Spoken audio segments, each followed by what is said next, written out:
Hello, good evening and welcome. I'm Karima Brown and you're watching Political Exchange, where we unpack Africa's political economy. Now, in a meeting held on July 23rd, South Africa's Portfolio Committee on Defence and Military Veterans convened a closed meeting. The topic under discussion, a new defence acquisition to equip the South African Army. Interested observers have pointed out that on the 5th of August, Judge Willie Seriti's commission will begin hearing testimony about the previous 1999 arms deal, which at the time was supposed to cost the taxpayer around 29.9 billion rand. Since then, the price tag has of course jumped to around 60 billion rand. Unconfirmed reports suggest that 100 billion will be spent on this new acquisition. Joining us now to discuss the necessity and the technical assessment of further military equipment in South Africa is Andrew Glendinning. He is from the African Armed Forces Journal. Andrew, thank you for joining us here on Political Exchange. Good evening and welcome to the show. Thank you for having me. Okay, now of course any acquisition that is even being thought of, whether it's behind closed doors or not, will of course be interpreted against the background of the present commission that is meant to look at whether the previous arms deal was conducted above board. Now we know that the government has always suggested that the primary contracts were above board and that if there were to be corruption, it would be at the secondary level. Does the fact that we have a closed portfolio committee meeting happening, discussing the new acquisition, does it create the expectation that everything is not well with this deal again? Not necessarily. I think it in many ways it is. The initial meeting was sort of I think it was laying the groundwork, laying the framework. It was a fact-finding thing.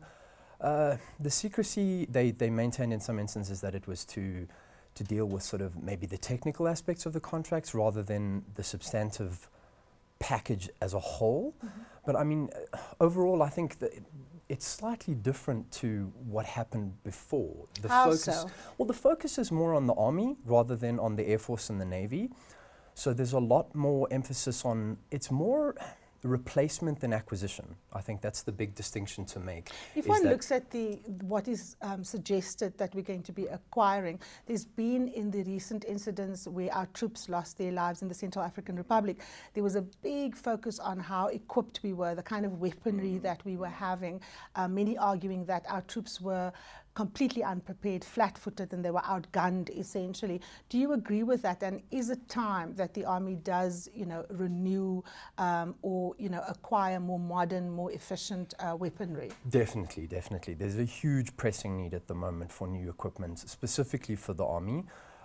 There's a number of contracts that are out at the moment, which is it's in the public space, and a lot of these things will be put out to public tender ultimately. And there's a large scope for the local defence industry, so it seems strange that it was secret, but I think that was mostly again towards just looking at spec and what existing capabilities are. But I think, yes, there is a huge need for new equipment. A lot of our trucks, for instance, our SAMLs under Project Vistula, they're about 40 years old.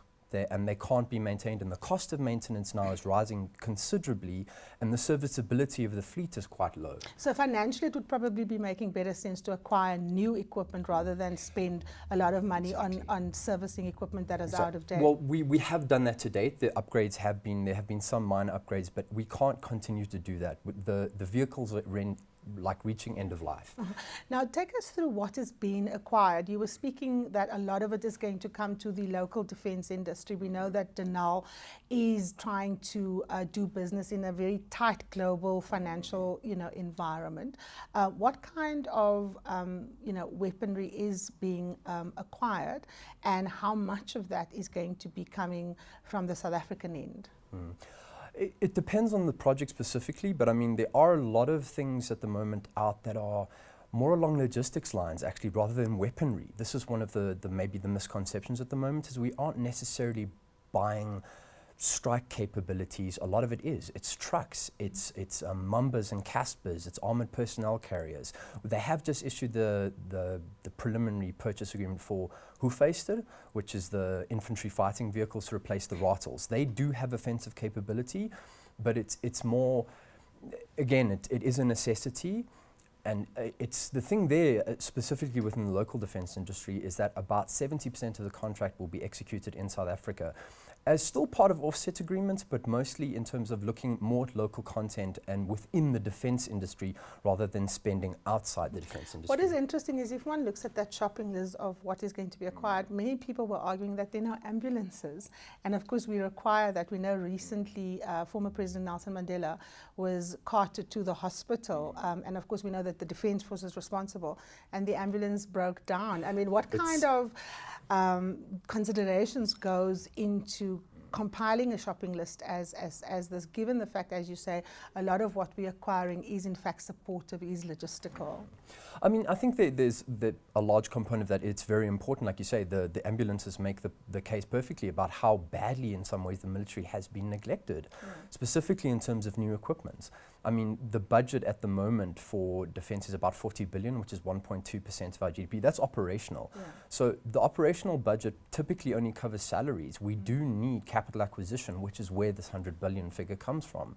That's what it's designed to cover. When we spoke recently with senior South African government officials off the back of the episode in the Central African Republic, one of the questions that were put to very senior officials in the state was, given our increasing role on the African continent, either as part of the peacekeeping operations or operations to kind of keep rebel activities in some countries at bay, what are the budgetary implications? And the answer that was given there was that the current budget does accommodate the needs, but of course if any additional work is to be taken on by the South African Defence Force, that those things would then have to be budgeted for. From where you're sitting, are we on budget? And given this new acquisition, is this 100 billion going to be coming off existing funds, or is that what is going to have to be asked for in the medium-term expenditure framework, which we will see in October when Finance Minister Pravin Gordhan, speaks to Parliament? I think the source of the funding is still unclear. We're not 100% sure where it'll necessarily come from, but I think the big component here is in terms of equipment needs and that for peacekeeping and budget. The budget at the moment isn't sufficient. It's well known that 12 Gripens have been put on long-term permanent storage. We have the capability, we have the aircraft, we can't fly them. We don't have the pilots, we don't have the ordnance, and we don't have the fuel. Gripens are quite a unique example because they're quite expensive to maintain Why did and operate. we acquire it when we're so unable, clearly, to use it? I mean, doesn't that go to the heart of the fact that there was, in fact, undue pressure to acquire this because of the kind of backroom, under-the-counter, bribes that was being had? It's difficult to call. I think it's important to sort of wait for the Seriti Commission to see what can be proven. I mean, we know that there was corruption. It's just the extent and who was involved is still up in the air. But I think that's the ultimate tragedy of the arms deal, was that the 99 arms deal, we spent on things we didn't really need. We bought equipment that was overpriced and not like a huge necessity. At the moment, things like trucks, infantry fighting vehicles, ambulances, hospitals, quite basic things. Field kitchens, yeah, mostly quite basic things. I mean, some of it we do have existing capability, but it's old and dated, needs to be replaced. That's what we're looking at now. It's the nuts and bolts of infantry and mechanized warfare. That's what's required. Andrew, take us through the defence review process, because many people are quite puzzled by how the shopping lists get drawn up. So presumably there's a review of what it is that we require. These things are then taken into account. There's processes that happen. Take us through how the review happens, who participates, and how do we know, for example, that the second acquisition is not going to be a vanity exercise as aspects of the first one in fact was? I think a large component, Arms Corps is mostly responsible for issuing contracts. They know what is required, largely with input from the military. They formulate acquisition plans. But I think in terms of a lot of it's been around for quite a while, actually, which is another component of this, is that in the public domain, we've known what projects are out there and what the requirements are. And some of them have been around since the early 90s and just haven't been moved on due to budgetary constraints.